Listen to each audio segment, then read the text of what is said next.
Umat Allah yang dikasihi Tuhan, salam sehat, penuh kasih, dan damai sejahtera bagi kita semua.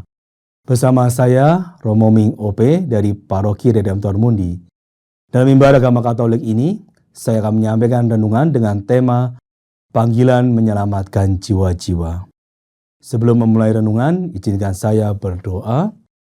Marilah kita bersekutu dalam nama Bapa dan Putra dan Roh Kudus. Amin. Ya Bapa yang Maha Baik, kami bersyukur atas kesempatan yang Kau berikan kepada kami untuk mendengarkan renungan akan panggilan menyelamatkan jiwa-jiwa.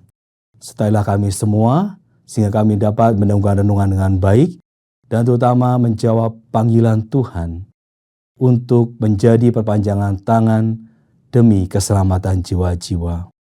Kami mohon semuanya ini dengan pengantaran Kristus Tuhan kami. Amin. Dalam nama Bapa dan Putra dan Roh Kudus. Amin. Umat Allah yang dikasihi Tuhan, saya akan memulai renungan dengan tema Panggilan Menyelamatkan Jiwa-Jiwa. Umat Allah yang dikasihi Tuhan, pewartaan berarti memberitakan firman Allah, yakni kabar baik keselamatan. Kabar baik ini adalah sabda Allah bagi kita. Itulah sebabnya Santo Paulus berkata kepada Timotius, berikanlah firman itu, bertekunlah baik pada waktu yang baik maupun yang tidak baik.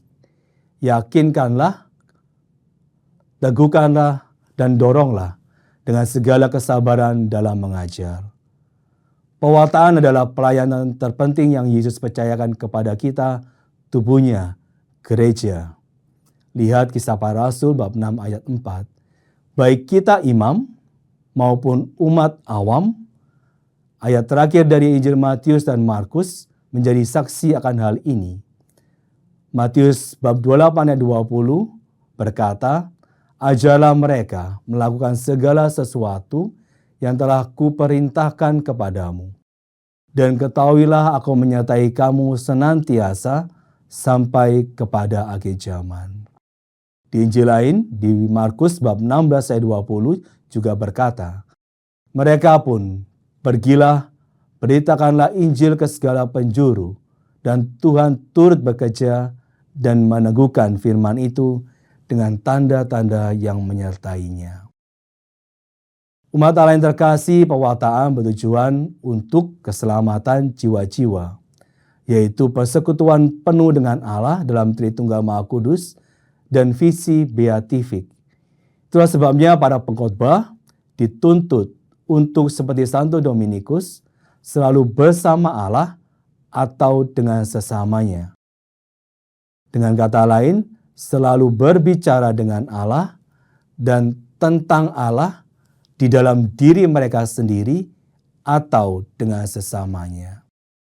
Itulah sebabnya pewartaan merupakan proses kontemplasi, pemahaman, dan tindakan.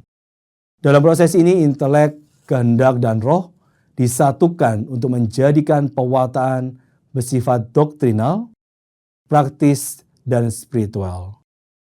Intelek mengungkapkan bagian refleksif atau doktrinalnya, sementara kehendak mengungkapkan bagian praktis atau pastoral, dan roh bagian kontemplatif atau spiritualnya. Dan supaya hal tersebut dapat terwujudkan, seorang pewarta harus menjadi seorang pemikir. Dan pewarta yang efektif dan terutama adalah seorang pendoa. Pewartaan disebut sebagai sekolah kontemplasi karena kita bersama Tuhan dalam doa dan persekutuan mistis untuk mendengarkan Dia berbicara kepada kita. Seperti kepada Samuel muda, dan memberitahu kita apa yang harus kita beritakan tentang Dia kepada umatnya. Sekali lagi, pewartaan adalah sekolah intelek. Karena untuk berbicara tentang Tuhan, pertama-tama kita harus mengenal Dia, sebagaimana Dia menyatakan dirinya kepada kita melalui firman-Nya.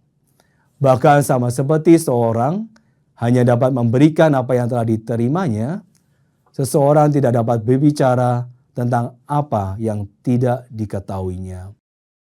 Oleh karena itu, sebelum memberitakan firman Tuhan kepada dunia, kita sendiri harus merenungkannya, memeditasikannya, dan menyimpannya di dalam hati kita. Pewartaan juga adalah sekolah tindakan, karena pewartaan bukan hanya latihan intelektual atau akademis, yang merupakan sebuah pemberitaan verbal yang tidak menapak tanah atau tidak mendarah daging dalam situasi kehidupan manusia dan masyarakat. Pewartaan menyatukan kita pada kasih, sejauh kasih pada sesama sebagai wujud kasih akan diri sendiri, maka pelayanan kepada sesama adalah wujud pelayanan kepada diri sendiri. Kepedulian terhadap umat manusia dalam segala kebutuhan dan keperluannya merupakan kesaksian dan perwujudan dari pewartaan yang sejati. Itulah sebabnya dalam pewartaan, terkadang kita harus membungkam mulut emas kita dan berusaha mendengarkan kesaksian hidup kita dan saksi-saksi kehidupan yang pada nantinya dapat membawa kita kepada kekudusan. Umat Allah yang terkasih, saya sebagai anggota Audio Pewarta mempunyai misi mewartakan Kristus sampai ke ujung bumi, agar setiap orang dapat mengenal Sang Juru Selamat dan merasakan kasih-Nya yang menyelamatkan. Pewartaan berarti mewartakan sabda Allah, kabar baik keselamatan. Pewartaan ini bukan sekedar pidato, tetapi dalam tradisi Ordo Dominikan, pewartaan ini berarti mengkontemplasikan kebenaran dan membagikannya buah kontemplasi kepada orang lain sebagai pengalaman dan kesaksian yang memberi hidup. Santo Thomas Aquinas sepenuhnya mengikuti Bapa pendirinya Santo Dominikus ketika ia mendefinisikan kaum religius sebagai mereka yang mengabdikan diri sepenuhnya kepada Tuhan, seolah-olah mempersembahkan kurban bakaran kepada Tuhan. Seorang Dominikan persembahkan hidup mereka demi mewartakan Injil. Apa yang kita terima dari Tuhan, kita bagikan kepada orang lain. Membagikan buah-buah kontemplasi kita agar semua orang dapat mengenal dan mengasihi Tuhan. Ordo Pewarta tidak hanya terdiri dari laki-laki saja. Kejeniusan Santo Dominikus Guzman, pendiri kami, membentuk komunitas Rubiah yang tinggal di biara untuk mendoakan apa yang kami sebut pewartaan suci. Para perempuan juga telah meneladani semangat Santo Dominikus bagi keselamatan jiwa-jiwa dalam hidup kerasulan. Contohnya, Santa Katarina dari Siena memukau warga Italia dengan mengupayakan rekonsiliasi di antara para pemberontak gereja dan dengan Tuhan. Santa Rosa dari Lima menjadi santa pertama yang dikanonisasi di benua Amerika karena kekudusannya yang teguh dan pelayanannya kepada kaum miskin. Sungguh para perempuan Dominikan telah melampaui para imam Dominikan dalam hal jumlah dan pelayanan sekolah-sekolah.